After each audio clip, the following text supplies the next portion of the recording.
topic. I'm going to take about 45 minutes to an hour.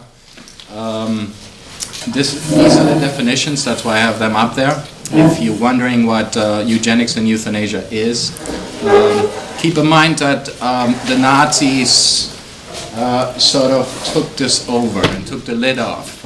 Especially eugenics was something that pre-existed the Nazis.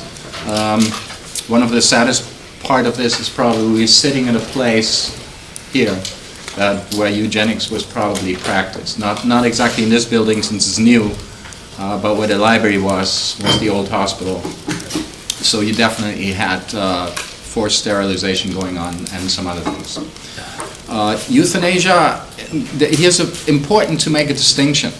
This definition often assumes that euthanasia is something that it's an individual decision. And that's why we still have euthanasia in effect, I believe, in the state of Oregon. And some other states. I'm not sure what the current state is in California. I think they're working on it. I think California, I think it's still, they've been working on it. I don't think we have it in California. So basically, when you make the decision that you are terminally ill and you would like to take your life, and that's very different from the Nazis, because here a state takes that decision away from you and actually makes that decision for you. So keep that in mind. Okay.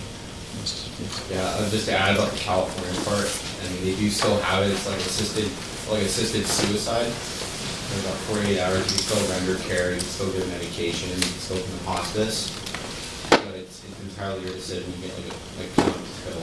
Yeah, they did pass it. They did pass it, yeah. Okay. So there is and there has to be, physicians have to agree. I think more than one physician has to agree that you're terminally ill. So we do have it now. And that's something that's completely separate from the Nazi case. So I don't, people sometimes tend to conflate that as a sort of argument against voluntary end of your own life. To point at the Nazi case is what can happen. So just keep in mind that those two are not the same. You have several states also in Europe, especially Switzerland, the Netherlands, that also offers these services. So, but what we find in the case of the Nazis is it's not voluntary, but this is top down. The state decides who the people are. And it's not usually terminally ill patients, but usually people who suffer from some sort of what they deem deficiency. And that becomes a very flexible category, because it starts out with being somebody who has a hereditary illness and then very quickly moves into racial categories such as Jews, Sinti and Roma, or just enemies of the state, biological outsiders. That's the category that they use. It's a very, very scary part. Before I get into this lecture, I want to alert you that there is a German band very close to my heart called Rammstein. It's probably the best known band outside of Germany. They are releasing an album in April, and the teaser video is just out. And one of the most exciting thing is that Rammstein is sometimes associated with being very right-wing. They're everything but. They're very strange. That the topics range from cannibalism to BDSM and all kinds of other things. That is true. But this new video that they are releasing actually deals with right-wing stuff. So here's the teaser. Keep this in mind, because the full video will be released in 2 days. And I can't wait for this to be out.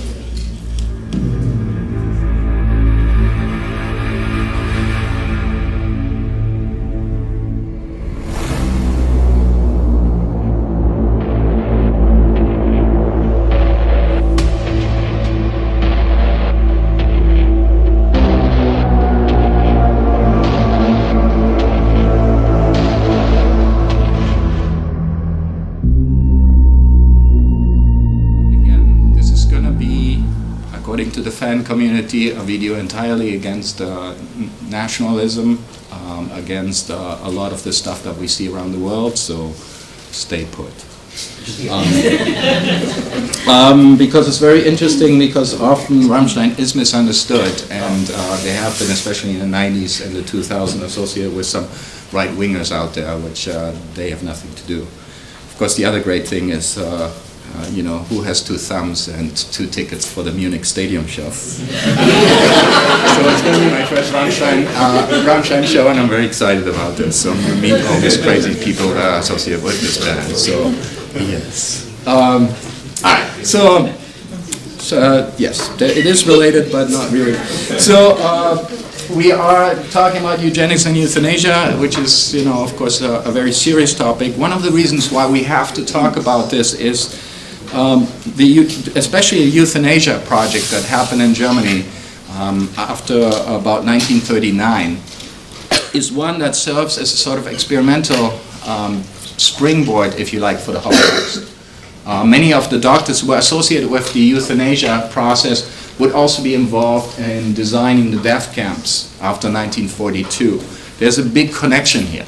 Again, this sort of notion of mercy and merciful killing is one that the Nazis would expand, and initially mercifully for the people that they put to death, but later on, as we have seen in Dr. Volkan's lecture, merciful for the perpetrators, because the Holocaust by bullets that Dr. Volkan has talked about was psychologically very damaging for those people who are doing the shooting. So new ways of killing people, not again to end the suffering of the victims, but is to end the suffering of the perpetrators. So you can press a button, you don't really see the suffering, you send individuals into the gas camps who will later, into the gas chambers, who will later then also become victims themselves. So it's a very interesting, psychologically very interesting thing that Dr. Volkan will talk more about it, also in terms of pathological leaders. Okay, so eugenics is actually, again, not something that the Nazis developed. It's very much connected with the teachings of Charles Darwin. And again, here we should be very careful because some people have used the sort of negative eugenics that the Nazis are practicing to kind of discredit Darwinianism. And Charles Darwin really wasn't so much involved in eugenics, but it's really one of his cousins, Sir Francis Galton, who is best credited with introducing this notion of eugenics. And the best thing to think about eugenics is something that humans consciously do all the time. The best example of this is the Neolithic Revolution that occurred about 12,000 years ago, when we as human beings decided to domesticate animals and plants. And the reason why humans did eugenics is because they selected what animals, according to particular traits that they liked. And because when you're looking at how many animals are domesticated around the world, it's a very small number. You don't domesticate tigers. There's a reason for that, right? One is diet efficiency. They're just going to eat you out of your home very quickly. And if you have seen the movie, what was it, The Hangover, yes? Tigers have not the best disposition, right? This is not something that you want to keep as a pet because they're dangerous. Anyway, so eugenics is something that human beings have been doing for the longest period of time, for the past 12,000 years. We're still doing it, right? The whole controversy over, genetically manipulation of plants is still ongoing. Some scientists say there's nothing to it. Other scientists are exactly opposed to it. So we are still doing eugenics. But what we're going to be talking about is really eugenics on people, on human beings. And what eugenics refer to is basically selective breeding. Okay? You basically try to improve a certain species of plant or animals by selecting the best individuals of this species. And this can be done in two ways. There's positive eugenics, where you encourage the most fit to reproduce more often. And we'll see some cases in this, especially in Dr. Volkan's lecture, when he talks about these institutions that the Nazis create to create these super babies, if you like, racially accepted super babies. So he'll be talking more about that. What I'll be emphasizing is the negative eugenics. And that term, of course, says it all, because the Nazis are very good at this, is discouraging or preventing the less fit from reproducing. Notice that I put most fit and less fit in quotation marks, because who determines that? Again, especially in the case of the Nazis, they of course use racial categories to decide who gets to be sterilized and who gets to continue to breed, or even encouraged to breed. So not only that they don't have to get married, but their genes are so valuable that they have these special houses where they just get to breed. Enough about that. So, eugenics, not just popular in Germany. One of the interesting things is that the Nazis had a lot of examples to follow. Fortunately, also here, this is a poster, for instance, from the United States of America. Only healthy seed must be sown. Check the seeds of hereditary diseases under fitness by eugenics. In other words, this is a poster to encourage parents to undergo examination so they don't bring their so quote-unquote defective genes to the next generation. Couple of countries, of course, United States, as you've seen, but also Japan and Sweden, were countries who were leading in the early 20th century in performing eugenics on their own population. There is, if you know a little bit about Japan, the program continued to exist into the 1970s and the early 1980s. Sweden, fortunately, discontinued most of this after World War II, as did Germany. But some of the examples, when I went to Vietnam in the year 2000, there were still posters like this in newspapers. So there's still countries who very actively intervene and encourage parents to get checked. And should they have, quote-unquote, defective genes, to undergo some sort of procedure so they cannot have children. And Reiner also mentioned now this thing, like this whole idea of breeding is becoming old-fashioned because now with this CRISPR technology, you're able to go in and edit genes directly. And so we're starting to see, we see the case in China now. And so there's a lot of talk lately about, banning this, putting a moratorium on it. But I think, once the genie's out of the bottle, it becomes very difficult to do. So you're going to start seeing more of this kind of stuff going on. CRISPR techniques, yes, absolutely. I just watched the movie Rampage. Yeah. So, yeah, that's eugenics, clearly, in a bad way, where all kinds of things. So, again, I don't want to just read the slide. Involuntary sterilization became popular in 30 states of the United States, starting with the state of Indiana. I'm going to have to say always Indiana, but California became the third state to enact this, and some of the estimated numbers of sterilization that we have between 1907 and 1945 is about 60,000 in this country, including potentially here. Oh, for sure. Yeah. I'm going to be very careful with this. I don't know any statistics, but yes. Sorry, what kind of people do they sterilize in California? Very good question. So I could tell you a little about this for a second. I don't want to take too much of Dr. Bushman's time. No, go ahead. My dad worked in one of these places back in the day in North Carolina. And, if you were, some people, just had whatever mental illness, schizophrenia or, whatever they had some sort of developmental delays, things like that. And the idea, a lot of the thought back in the day was that mentally ill people were more likely to breed, to put it kind of crudely, and that they had less inhibitions over their sexuality, and if you let them alone, they would just jump on each other like rabbits. And there was this idea of that, and so that was a good enough excuse.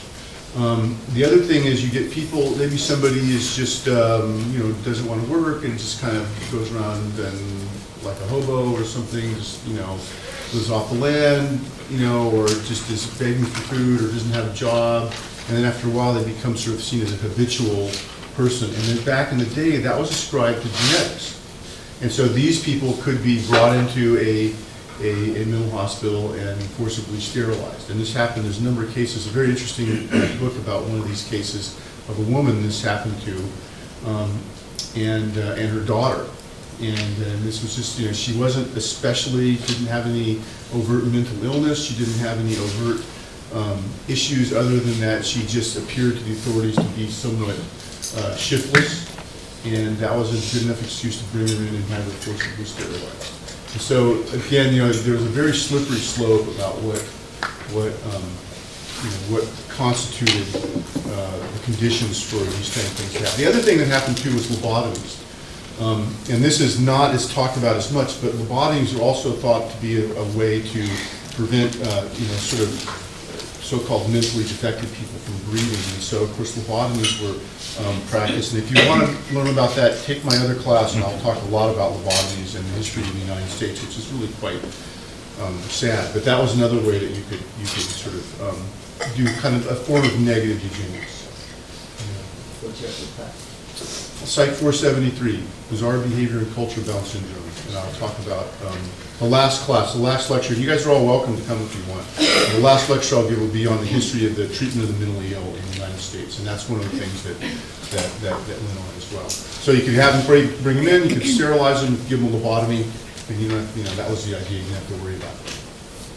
Yeah, and you'll see some of the reasons that Dr. Vulcan alluded to in the Nazis too. The notion, especially that mentally ills don't use birth control. They just, are driven by sexual urges. The stereotypes are very much the same that you also find in the case of California. So who gives permission, the state or like their guardians? That's a good question. I would actually say the guardians may not necessarily be informed in this. There may not be guardians. Well, in Yes. Nazi Germany they were informed. In the United States, they may be wards of the state, they may be conserved, what we Yes. now call conserved. And I believe back in the day, what there'd be sort of like a hearing. Yes. And they would have to bring their, whoever wanted to do this, bring this up at the hearing. It would be fairly perfunctory. It's actually, was a courthouse here on campus. I don't know if you're aware of that. But if you go to the lower lot, the big glass building, you see at that corner, that used to be the courthouse, where these decisions were made. Yeah. And there was a case, Ken, this is in this, I should bring this book in. There was a case where it went up in the court system because somebody, fought against it. And I think that was the undoing, beginning of the undoing of these laws. But, this went on for quite a long time. And we should also mention that race played a part in it. Oh, absolutely. So if you were, Yes. if you were in the South, my dad worked at a mental hospital in North Carolina. This would have been back in the 50s. And if you were black, you were more likely to be incarcerated or have these kind of things done to you than if you were white. It's very clearly a racial bias going on. And this is in the 50s. You got to realize this is in the 50s, after World War II, after all the racial stuff the Nazis did in America. So, yikes. Yes. There's, however, a German variation to all this. So, yes, the Germans copied Sweden, Japan, and the United States, but something happened in Germany, and we talked about this in the 1920s and moving into the Nazi time, that really makes the German case unique. Unique is that between World War I and the 1920s, food was scarce, and many people starved. And the death rate in asylums, mental asylums in Germany, was alarming. It is estimated, according to some counts, that as many as 30% of all inmates in mental hospitals died. Not because they were shot to death, not because people killed them actively, but they stopped feeding them. The notion is, again, doctors making decision here, individual decision, that these individuals should not eat no more, and the food should go to the fighting forces on the Western Front, or to the mother who cares for a child, and not to these individuals. The inflation, talked about this, of course, made things not necessarily better, so the killing continued. Most of the killing was done in secrecy. Again, these were decisions made by doctors on the ground who basically decided that some cases were so severe that they would stop feeding them. So in other words, they would make them feel comfortable, perhaps give them drugs, but ultimately put them to death. This then became a bit of a problem that doctors talked about in congresses, but the problem, again, was hidden from the general public. The doctors were quite aware that if they publicized this problem, if they publicized what was going on in these insane asylums, it would become something very uncomfortable. But this, of course, all would change once the Nazis took power. Once the Nazis took power on January 1933, that problem that doctors were discussing in private at conferences now would be made something of it. I'm going to read all of this to you, but this is what Adolf Hitler wrote in Mein Kampf, where he's basically not blaming the person suffering from a hereditary disease, but he's blaming the parents for not taking action. And that's why he sees this again. He wrote this in 1923, 10 years before the Nazis took power, but he basically says the state has to intervene in this problem. The state has to do something about it. The state has to make sure that these individuals who have these diseases inside of them will not be allowed to pass on these genes to the next generation. Okay, that's what all of this says. You know, only a regrettable misfortune to be sick and weakly. But that is a crime, and therefore at the same time a disgrace to dishonor this misfortune by one's egotism, by burdening again upon an innocent being. So basically he's blaming the parents. And this is something that you will see in the Nazis throughout. They often call these individuals victims of the past. The parents have sinned, and what you see in insane asylum is the result of this. Positive and negative eugenics. The Nazis, as in so many cases, will take the lid off. You know, the solutions. They look towards Sweden, they look towards Japan, and yes, they look towards the United States of America, how they are dealing with it. But the Germans would then push it into all kinds of new directions. I'm not going to talk too much about positive eugenics because Dr. Volkan is going to tell you a lot about these fountain of life institutions. So I'm just going to move on and let him tell you more about this, because they were created by Heinrich Himmler and the SS. Special houses that basically allowed the supposedly racially superior individuals to pass on their genes to the next generation, even without marriage. Okay, marriage is not something that figures into this equation. Negative eugenics is, of course, what we're most familiar with in the context of Nazi Germany. So you basically, again, you intervene in the breeding process. So what you do, I mean, you determined who the individuals are, and much of it has to do with racial purity. Okay, so in other words, if you're Jewish, if you're Roma, it has nothing to do with hereditary diseases no more, but you have a disease, and that is belonging to the wrong race. Okay, that for the Nazis is a hereditary disease. Because what you will see over and over again, the Nazis believe in the racial Jew. And when you believe in a racial Jew, not a cultural Jew, then you basically believe this is inside your gene makeup. And the only way to deal with this is to basically eradicate it. Okay. I have a question. So, like, when the parents had a child that had like a mental health disorder, would they just like take care of them, or ship them off to a mental hospital like at that point? That's a very good question. Or were there laws? Yes, that is a very good question. It depends. It depends on the, of course, it depends on the level of the disability. But what you will see in a Nazi case is the child will be taken away from you. Okay, the Nazis would make the decision. So your ability is saying, I can take care of my son or daughter? No. Okay. So the Nazis again would say, no. You don't have this money, you don't have the facilities, we'll take care of this child. So. Biological outsider, I mentioned this already. This is such a slippery slope. You basically, you put in this category, who is a biological outsider? Everybody you don't like.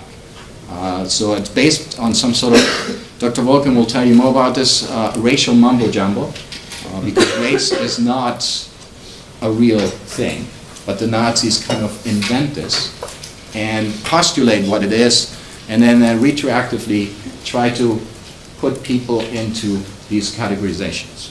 Okay? So hereditary disease is the most obvious one, and this is something that you see, of course, in the United States, but of course also the undesirable racial categories, Jews and Sinti and Roma. Sinti and Roma is the accepted term now for the more derogatory term of gypsies. Okay. So already very early on, the Nazis enact a law of compulsory sterilization on July 14th, 1933, only 6 months after the Nazis take power. So it's one of the first acts they do that we, compulsory sterilization, we decide whether you get to have offspring or not. It's not your decision, it's a decision of the state. The other thing that the Nazis are extremely good at is, and this goes back to your question, how do we decide and who is to be targeted by this? You make the problem that was discussed among professors public. All of a sudden you see posters appearing on bus stops that basically all they talk about is how much does it cost to care for a patient. Here they say 60,000, over there they say 50,000. But the amounts are always, basically here you see the image of a common worker carrying on his back the care of these individuals who are racially not pure. So in other words, the notion here is that you have to carry this burden. You have to pay for this through taxes. The other thing that you see the Nazis are very good at is look at the palaces that are built for these individuals, much like California State Channel Islands. Beautiful architecture, lots of money going into that, while many of the German workers are living in squalor, they're living in poverty, yet so much money is spent on these individuals. And last but not least, this is something that Dr. Vulcan talked about. What if you leave these population unchecked? They will basically outbreed. The notion here is they will outbreed the healthy. And this is what you see here. A healthy individual, somebody who suffers from a mental illness. After 30 years, you see, after 60 years, after 90 years, after 120 years, the healthy is almost gone. Again, alarming the population. Here the notion, again, stereotypes, that these individuals are driven by raw sexual desire. They will not use precautions or birth control. They will outbreed the healthy. Yes. So was this ideology seen in immigration? That is a good question. Does that affect immigration? So in the United States, that's very true. Yes, not so much in Germany. I mean, you do have some immigration into Germany, but you actually have more emigration than you have immigration, which is, because you have probably a higher percentage of individuals leaving Germany than coming in. Yeah, and they were, from what I remember, the Dominican Republic was the only country willing to accept those that were coming out from Germany. Yes. So, I was just curious. Sure. You are alluding to the episode of, a very famous episode of people, especially Jews, trying to emigrate from Germany and being turned away from many different countries, including the United States of America. The Dominican Republic is one of the few. Other places that would take individuals would be Africa. And of course there was an agreement, I already talked about it, that the Nazis had with Jewish individuals on the ground in Palestine, allowing some sort of immigration there. So yes, there definitely is that going on. But this is a different solution. The Nazis always talk about different solution. This solution is actually telling you, as a common German, look at this. This is not right, and you have to pay for it. So obviously they're not offering a suggestion yet, but it will come, and I'll show you that. So if the couple that they see as an Aryan has a mentally ill child, what happens to that couple? That's a good question. There's actually a couple of cases that we know of.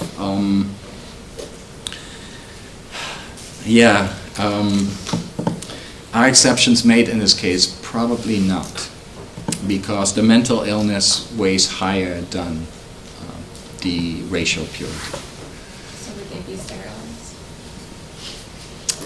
They would probably not be forcefully sterilized, but they would be encouraged not to have children, depending on how high the father is in the Nazi hierarchy.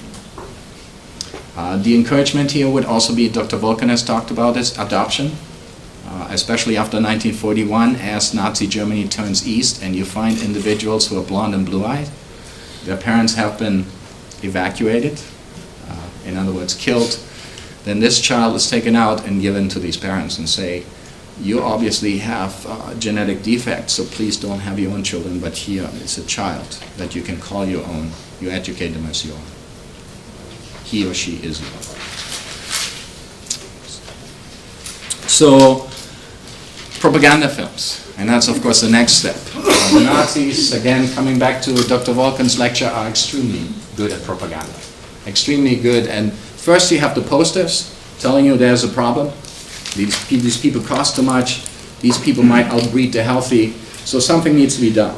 So the Nazis hire a lot of big studios to basically pull out both documentaries and actual feature films.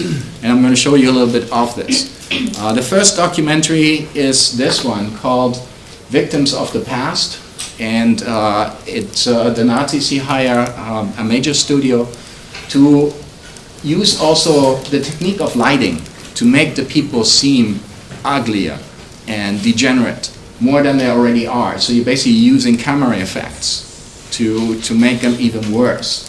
And I'm going to show you an excerpt of this particular movie because it's very heart-wrenching in many ways. But here the Nazis already are suggesting a particular alternatives.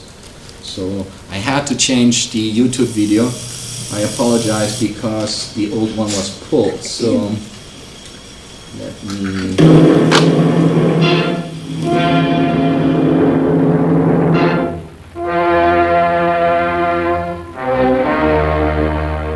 By Victims of the Past, made in 1937, the Racial and Political Office had enlisted the help of a commercial studio. The film, made on Hitler's direct orders, was required by law to be shown in all 5,300 German cinemas. Alles Leben auf dieser Erde ist Kampf ums Dasein. The film, documentary in style, sets out a perverted version of Darwinian teaching, that only the fit and strong should live. Alles Lebensschwache geht in der Natur unfehlbar zugrunde. Wir Menschen haben gegen dieses Gesetz der natürlichen Auslese in den letzten Jahrzehnten furchtbar gesündigt. Wir haben unwertes Leben nicht nur erhalten, wir haben ihm auch Vermehrung gewährt. Die Nachkommen dieser Kranken sahen so aus. The film claims that disabled people have been allowed to survive by modern medicines in defiance of the laws of natural selection. Their lives are portrayed as unproductive and meaningless. Ganze Sippen findet man in den Anstalten. Die Pflege und der Aufenthalt dieser erbkranken Geschwister einer Familie kosten bis jetzt 154.000 Mark. Wie viele gesunde Menschen hätten dafür siedeln können?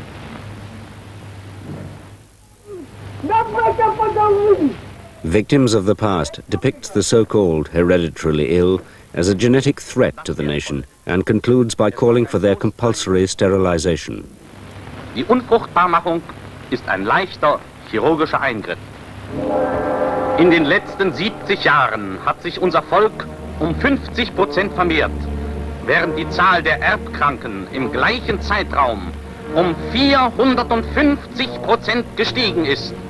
Wenn diese Entwicklung so weiterliefe, würde schon in 50 Jahren auf 4 gesunde Menschen ein Erbkranker kommen. Ein endloser Zug des Grauens würde in die Nation hineinmarschieren. Maßloses Elend. Between 1933 and 1939, 350,000 people were compulsorily sterilized. Es wurde uns dort die Wahl gestellt, entweder operieren lassen, also sterilisieren lassen, oder wir müssten wieder in eine Nervenheilanstalt. Es war für mich lange Jahre ein großes Rätsel, weshalb, warum wir überhaupt operiert wurden, denn wir haben ja ein normales Leben geführt. Ich habe erst 1972 oder 1973 Unterlagen gefunden vom Erbgesundheitsgericht, nämlich den Beschluss der Verhandlung. Und da steht eben drin, dass der Antrag von dem Amtsarzt unseres Wohnortes gestellt wurde, den wir nie gekannt, nie gesehen haben, der uns auch nie untersucht hat. Clara Novak's case notes claimed she had hereditary schizophrenia, though she did not. Indeed, after the war, Again, she had a successful career. Stuff here that answers some of your questions. Doctors making a decision without even consulting patients. This is done ad hoc. The Nazis support this. There's a lot of faith in doctors. Dr. Vulcan will give you a great lecture about Nazi doctors, which is a profession that experiences a great increase, not necessarily in know-how, but in terms of individuals who are willing to do unthinkable things. So, yeah, I continue with this because one of the interesting things though is about these propaganda movies, even if they were forced into cinemas, German people don't necessarily enjoy them. They don't necessarily, if they have the choice to see another movie, this is not where you're going to the movie theater, cinema for. So the Nazis become much more sneaky. They actually feed in the messages in real feature films. And one of the most powerful films that comes out in 1941 is the film I Accuse. This is a film where a doctor finds out that his wife has a debilitating disease, multiple sclerosis, and she basically asks him to kill her.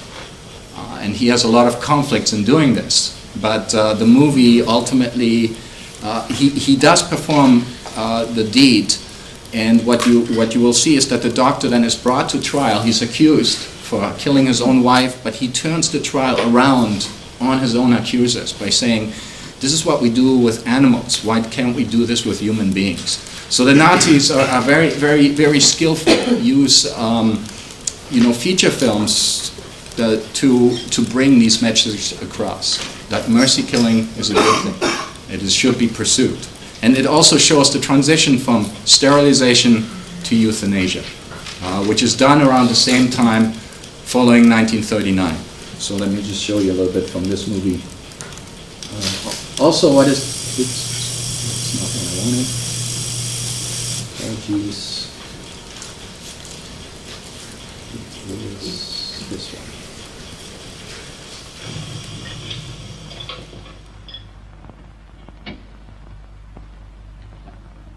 Ich habe dich nicht vergessen.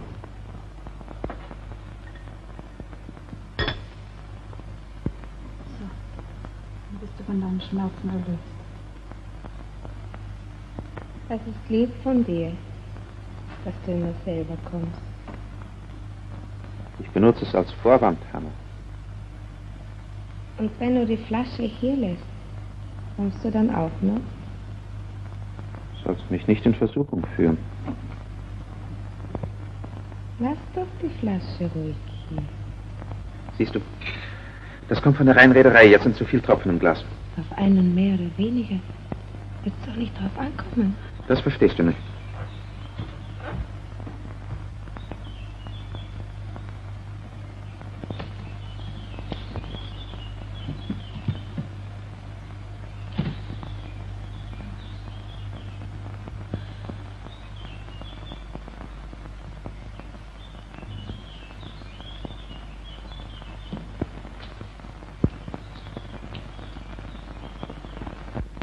Jetzt weiß ich es. Du gibst mir ein Gift. Ihr wisst, dass ich schwer krank bin und ihr wollt es mir nicht sagen. Ich fühle das schon lang.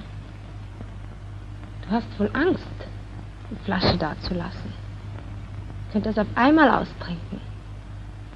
Dumm ihr seid. Ich habe noch Mut. Ich glaube noch, dass ich gesund werde. Aber ihr nicht. Sag mir doch wenigstens den lateinischen Namen von meiner Krankheit. Was hast du denn davon? Du willst nicht. Dann wird Thomas mir ihn sagen. Aber um etwas anderes, da möchte ich dich bitten. Jetzt kann ich es noch, weil ich doch nicht glaube, dass es so kommt. Aber ich bitte dich darum, für den Notfall. Wenn es immer schlimmer mit mir wird. Ich kann es mir ja ausrechnen. Die Beine sind schon gelähmt, der linke Arm fast ganz, der rechte fängt auch schon an, nicht wahr? Du, ich fürchte mich nicht vor dem Tod, aber ich will nicht immer so liegen. Jahrelang. Überhaupt kein Mensch mehr. Nur noch ein Fleischklumpen. Und Thomas eine Qual, wenn ich so verfalle. Und wenn er dann an mich denken wird, wenn ich dann tot bin, dann wird er froh sein. Und das will ich nicht. Ich will es nicht. Du bist doch mein bester Freund. Das bin ich immer. Dann vergisst du, die Medizinflasche mitzunehmen. Bist du verrückt, Anna? So krank bist du doch bestimmt nicht. Versprich es mir, dass du mir hilfst, wenn ich es noch werde. Versprich es mir, dass du es Thomas und mir ersparst. Nun hör mir mal zu, Hannah. Du weißt, ich bin euer bester Freund. Und außerdem Arzt. Ein Arzt ist ein Diener des Lebens. Das muss er erhalten um jeden Preis. Darf er den Tod aufhalten, wenn er es kann? Natürlich, Hannah. Aber verkürzen darf er die Qualen des Todes nicht. Nein. You get to see just little excerpts of how subtle the message is here, and how the Nazis are advocating, you got this problem, well, first sterilization, but on the other hand, also the euthanasia. By about 1940, 1941, it's full front and center in the cinemas. Again, it's couched in this sort of romantic movies, ending the suffering, but the message is fairly clear. So what we have to do now is following, because this is exceptional in the case of Nazi Germany. For many things that happen in Nazi Germany, we don't necessarily have smoking guns. We don't have a direct order of Adolf Hitler ordering the execution of 6 million Jews. But in the case of the step from eugenics and euthanasia, we actually do have such an order. We have a smoking gun. And the smoking gun really occurs with the outbreak of the war. And this is quite significant. After September 1st, 1939, Nazi Germany is in World War II. They invade Poland, and very quickly what is a localized war becomes a world war by about 1941. So basically what you have is discussions going on. We already talked about Theo Morell. Dr. Vulcan talked about him. He's the guy that is a bit of a quack, that gives Adolf Hitler all of these drug cocktails, including amphetamines and other things. And often between Hitler and Morell, they have conversations about what to do with the hereditary ill. In the summer of 1939, you actually have the case, and this is very interesting, where a single father writes a letter to Adolf Hitler, the Führer Adolf Hitler, and he asks Adolf Hitler to take the suffering away from his son, who is suffering from non-curable disease. The father asked the Führer to take the life of that one single child, but Adolf Hitler takes this letter as a sort of mandate from the German people, that the German people have spoken, and that the German people want him to move ahead and to start euthanasia. You can see already one case now stands for the whole of Germany. So basically what you have is that Morell and Hitler are talking about this, and what they decide is the German people will appreciate this, but the German people are not ready yet. So what you also do is you hide what euthanasia. You hide it by basically writing the relatives. You're writing the relatives that their son or daughters have basically died of a natural cause, right? Of a cold, or they have died of a fall, or a serious accident. And they don't elaborate. But in fact, what you have in many mental hospitals is now the process of killing thousands of individuals who selected. Okay. And how does that work? Well, you devise a program. You have a building. The building is based on an address. It's called Tiergartenstraße 4. Tiergarten in German is zoological garden, so it's the street that really leads to the zoo. So it becomes known as the T4 program because that's the address of the building. In this building, you have several doctors that come together and who start coordinating how to eliminate thousands and thousands of people in German mental hospitals. So you select 6 mental hospitals, and I'm going to show you the map in a second here, distributed throughout Germany, and at that point also annexed Austria. And in these centers, mentally ills are brought in from all over Germany and put to death. How they put to death? I mean, this is important as well. The Nazis are experimenting. At first with lethal injection, but very quickly they actually use carbon monoxide, basically car exhaust, that they're guiding into the cellar of a building and putting people to death. We have a few, and this is very interesting, since these mental hospitals are located in the center of cities, or sometimes on the periphery of cities, we have these illegal pictures, because if you put lots of people to death, you also have to have crematoria, basically burning individuals around the clock. So individuals are wondering why this particular place, the most famous one of these mental hospitals where people are put to death, a place called Hadamar, the chimney is constantly smoking. Okay, so people start to be aware of this. And you see another thing going on. First, the experimenting leading to the final solution, leading to the Holocaust, but you also have the notion as having these places too close to German cities might not be good. So hence the decision later on to move the death camps away from Germany into Nazi-occupied Poland. Between January and August of 1941, roughly 10,000 people were gassed in the basements of Hadamar.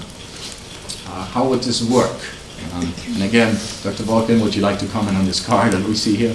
Yeah, so remember I told you about Hitler's doodle on the back of a napkin? It turned out to be one of the most famous cars of all time, the VW Bug. Well, here you actually see a early prototype version of it here. Yeah, there weren't a lot of them made during the Nazi regime, but there were a few, and this looks to be, from what I can tell, it looks to be one of them. And so that's very interesting. They provide this for these doctors to drive around and put people on the list of who's to be exterminated. So you basically have these doctors who make a selection on the spot. In many ways, this is also the selection that would happen in death camps. There's another parallel here.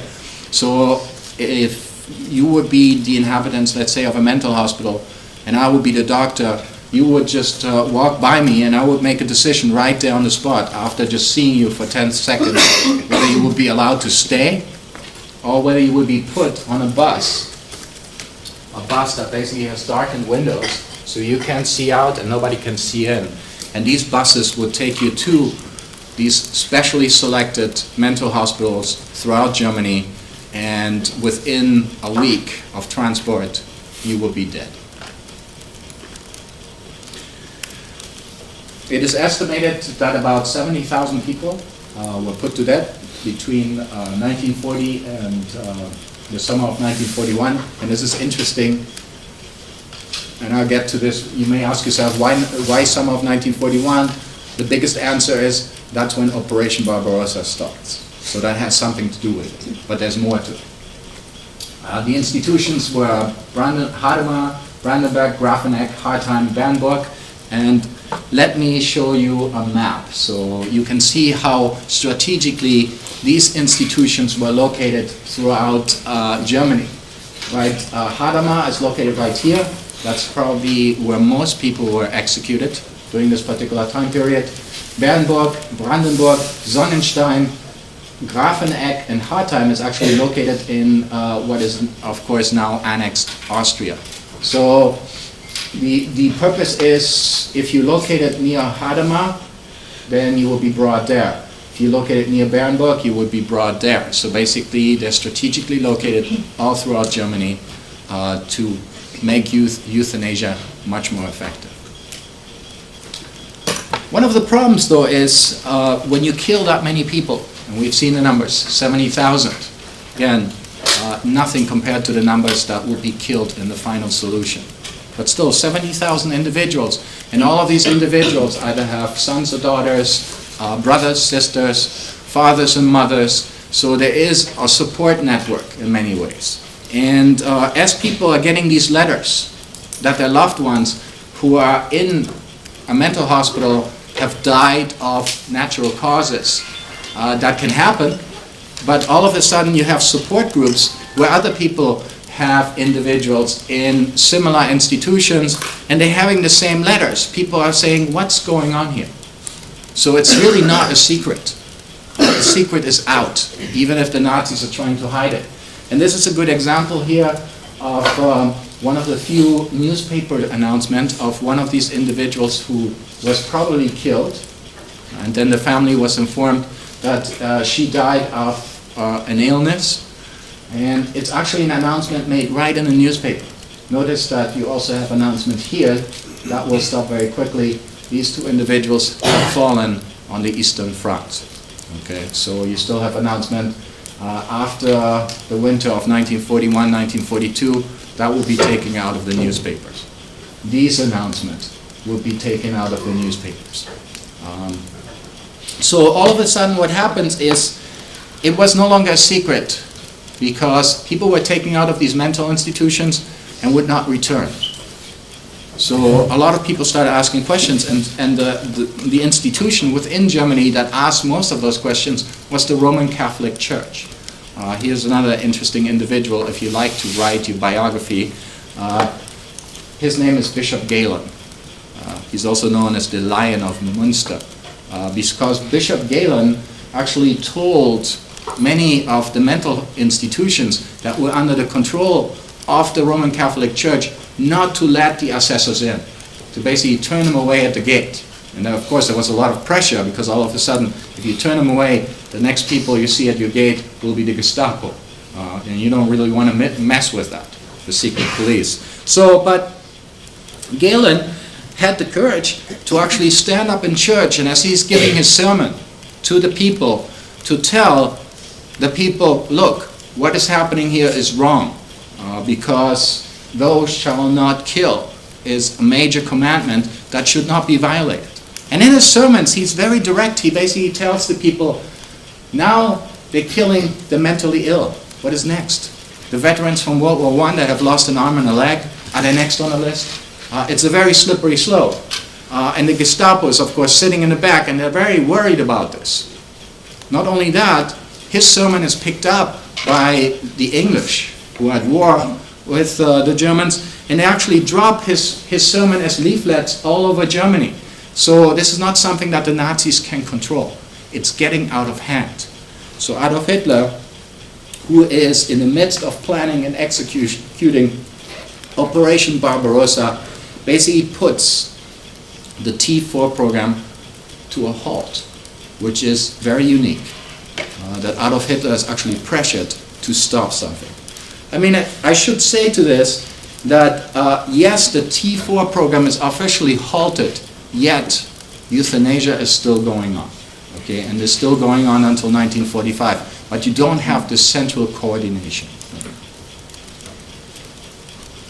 So the next thing I want to do is basically, what are some of the outcomes here? The T4 program, of course, would ultimately influence the Holocaust.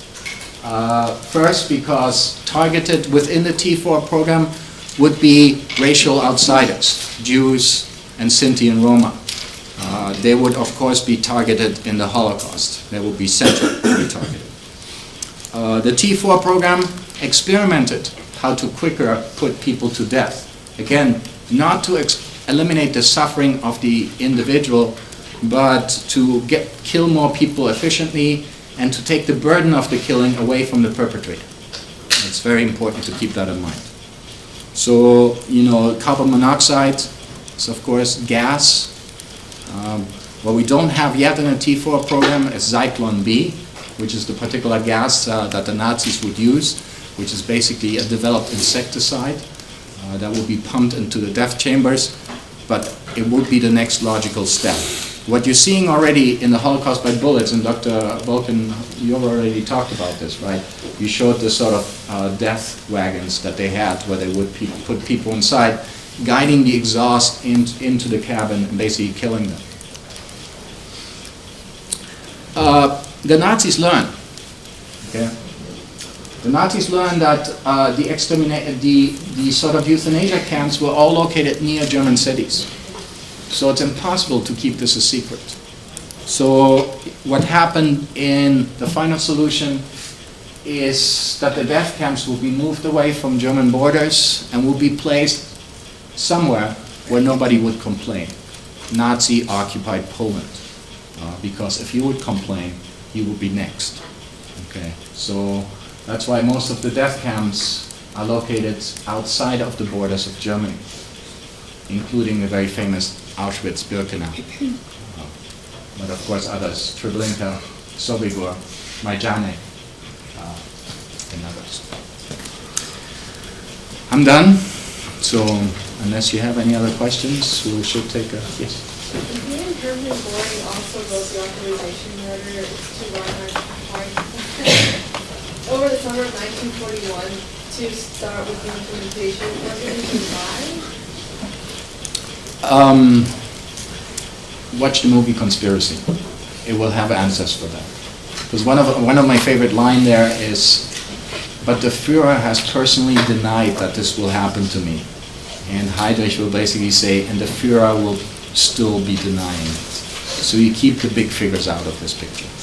There are individual correspondence going back and forth, and we have one surviving minute of the Wannsee conference, which the whole movie is based upon.